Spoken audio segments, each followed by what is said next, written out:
கடந்த ஆண்டு நம்முடைய தமிழ்நாடு அரசினுடைய மாண்புமிகு முதலமைச்சர் மாண்புமிகு அண்ணன் தளபதி அவர்கள் பொள்ளாச்சியில் நடைபெற்ற அரசு விழாவில் அறிவித்ததற்கிணங்க திருப்பூர் மாவட்டம் பல்லடம் அரசு மருத்துவமனையில் விபத்து மற்றும் எலும்பு முறிவு சிறப்பு சிகிச்சை பிரிவுக்கான வசதிகள் ஏற்படுத்தப்படும் என்று அறிவித்தார்கள். அந்த அறிவிப்பை செயல்படுத்துகின்ற வகையில் மாண்புமிகு முதலமைச்சர் அவருடைய ஆணைக்கிணங்க மாண்புமிகு தமிழ்நாடு அரசின் துணை முதலமைச்சருடைய அவர்களின் வழிகாட்டுதலோடு மாண்புமிகு மக்கள் நல்வாழ்வுத்துறை அமைச்சருடைய வழிகாட்டுதலோடும் இன்றைக்கு திருப்பூர் மாவட்டம் பல்லடம் நம்முடைய அரசு மருத்துவமனையில் விபத்து மற்றும் எலும்பு முறிவு சிறப்பு சிகிச்சை பிரிவு கட்டிடத்திற்கான பணி துவக்க விழா நிகழ்ச்சி இங்கே நடைபெற்றிருக்கின்றது. இதனுடைய மதிப்பு 3,30,00,000 ரூபாய். இதில் கட்டிட வசதி தரைதளமும் முதல் தளமும் கொண்ட வகையில் ஏறத்தாழ 7,125 சதுர அடி பரப்பளவில் இந்த கட்டடம் அமைய இருக்கின்றது. இதில் கூடுதலாக அந்த விபத்தில் அடிபடக்கூடியவர்களுக்கு சிகிச்சை என்று சொன்னால் இந்த தேசிய நெடுஞ்சாலை இது அமைந்தப்பட்டிருக்கிற இடம்.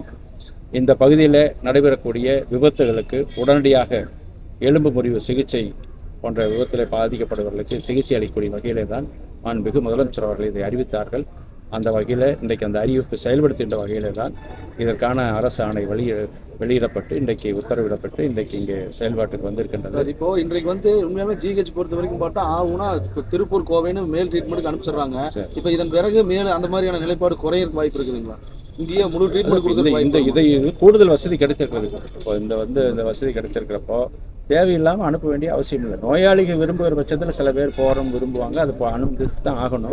இல்லை முடிந்தளவு இங்கேயே அதற்கான சிகிச்சை வழங்குகின்ற சூழ்நிலை ஏற்படும் போது அங்கே நோயாளிகளுக்கு மற்றவர்களுக்கு சிகிச்சை வழங்குவதற்கு வாய்ப்பு ஏற்படுகிறது. அதனால தான் கூடுதல் வசதிக்காக மாண்புமிகு முதலமைச்சர் அவர்கள் இதை அறிவித்திருக்கார். அதனால் இந்த பகுதி மக்களின் சார்பாக மாவட்ட மக்களின் சார்பாக என்னுடைய நெஞ்சம் நிறைந்த நன்றியை மாண்புமிகு முதலமைச்சர் அவர்களுக்கும் மாண்புமிகு தமிழ்நாடு அரசின் துணை முதலமைச்சர் அவர்களுக்கும் மக்கள் நல்வாழ்வுத்துறை அமைச்சர் அவர்களுக்கும் துறை சார்ந்த அலுவலருக்கும் என்னுடைய நெஞ்சார்ந்த நன்றி. செயல்பாட்டுக்கு வராமே இருக்கு. அவர் அமைச்சர் மா சுப்பிரமணியன் இன்ஸ்பெக்ஷன் வந்தார், அவரும் ஓப்பன் பண்ண சொல்லி சொல்லிட்டு ஒரு 10 நாள்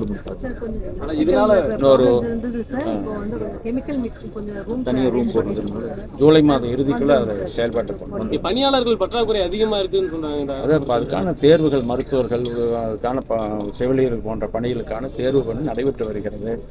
கடந்த இந்த அரசு வருவதற்கு முன்பு ஒரு 10 ஆண்டு காலம் முறையாக அதுக்கான தேர்வுகள் நடைபெற்றிருந்தால் இவ்வளவு நெருக்கடி வந்திருக்காது. எங்கு பார்த்தாலும் அரசு துறையில் பல்வேறு பணியிடங்கள் பாக்கியிருந்து மாண்புமிகு முதலமைச்சர் அவர்கள் நிதிநிலைமைக்கேற்ப படிப்படியாக அதை நிரப்ப வேண்டும் உத்தரவிட்டு அந்த இலக்கை நோக்கி செயல்பட்டுக் கொண்டிருக்கிற அரசு விரைவாக அனைத்து இடங்களும் அதுக்கும் தேவைப்படுகிறது. அது கவனத்துக்கு வந்திருக்கிறது. இன்றைக்கு ஆய்வு செய்தோம். அதற்கும் தேவையான வசதியை ஏற்படுத்தினால் இங்கிருந்து நாமக்கல் போன்ற பகுதி, சேலம் போன்ற பகுதிக்கு சென்று ஆய்வு செய்வது தவிர்க்கப்படலாம். நேரம் மிச்சமாகிறது, எரிபொருள் மிச்சப்படுகிறது பண்ணையாளர்களுக்கும் அரசு அலுவலர்களுக்கும். ஜாதி மதம் இல்லைன்னு சொல்லி ஹைகோர்ட் அது தமிழக அரசு ஆணை வழங்கணும்னு பரிந்துரை செஞ்சிருக்கு. இந்த ஆணை உங்களை சீக்கிரத்தில் ஜாதி மதம் இல்லைன்னு சொல்லி உத்தரவு போடணும்னு சொல்லி ஹைகோர்ட் பரிந்துரை செஞ்சிருக்கு தமிழக அரசுக்கு. பேசுவோம், அதை அடுத்தது பேசுவோம் சார். அதே போல அரசு சுப்ரீம் கோர்ட் இருக்குது, அதனால அதுக்கு பிறகு எல்லாம் பேசுவோம். அதே போல அரசு மருத்துவமனையில் நோயாளிகள் உடனே இருப்போர் தங்கும் வசதி அறை ஓப்பன் பண்ணியிருக்காங்க. அது இப்போ வரைக்கும் செயல்பாட்டில் இல்லை. அது நீங்கள் முக்கியமான அமைச்சர்கள் அந்த மாதிரி வந்தால் மட்டும் தான் ஓப்பன் பண்ணுறாங்க. 10 நாட்களில் ஓப்பன் பண்ணுறது. இப்போ அந்த புது கட்டணம் அது பண்ணிடலாம். லேப் நம்ம இடிச்சிருக்கோம் சார். இதுக்காக இப்போ நம்ம அவங்ககிட்ட கேட்டுருக்கோம், அந்த ஷிஃப்ட் பண்ணியிருக்கோம் சார். இப்போதைக்கு நம்ம இந்த கட்டடம் முடிகிற வரைக்கும் கொஞ்சம் சார்ஜஸ் கம்மியாக சார். சரி, இந்த கட்டிட பணி தேவைப்படுறதுனால அது பண்ணிட்டு இது வேலை முடிஞ்சோன்னா எல்லாம் ஷிஃப்ட் ஆகிக்கும். திமுக சட்டமன்ற எலெக்ஷனுக்கு நீங்க தயார் ஆயிட்டீங்களா? ஐட்டம் இல்ல உதயநிதி சொல்றாரு, மேலும் இளைஞர்களுக்கு வாய்ப்பு கொடுக்கறதுக்கு அதிக நாங்க செயல்பாடு செஞ்சுட்டு இருக்கிறோம்னு சொல்றாரு.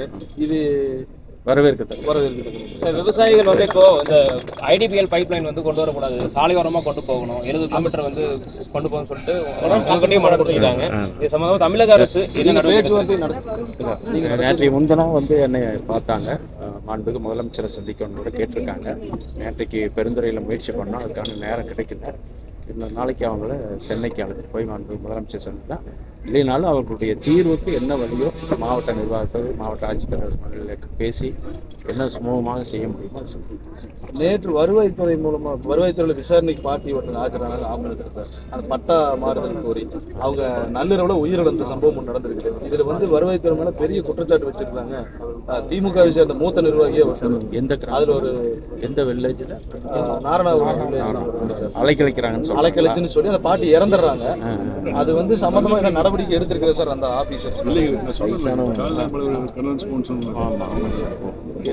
சரி, அது வேணா விசாரணை பண்ணி உரிய நடவடிக்கை. தொங்கு மண்டலத்தில் தொடர் கொலைகள் நடந்துட்டே இருக்கு. நேற்று கூட காங்கேயம் 2 பேர் கொலை செய்யப்பட்டாங்க. சட்ட ஒழுங்கு வந்துட்டு அது வந்து குடும்ப பிரச்சனைன்னு எனக்கு செய்தி வந்தது. கணவன் மனைவிக்குள்ள ஏற்பட்ட பிரச்சனை, மனைவி இறந்துடுறாங்க. அதுக்கு பிறகு அவருக்கு மனசு உறுத்தி அவரும் தற்கொலை செய்து கொண்டாருங்கிறது தகவல். அது ஒரு கொலை, மற்றவர்கள் தலையிட்டு அது வேறு விதமான கொலை இல்லை. அது வந்து குடும்ப தகராறு ஏற்படும். சரி.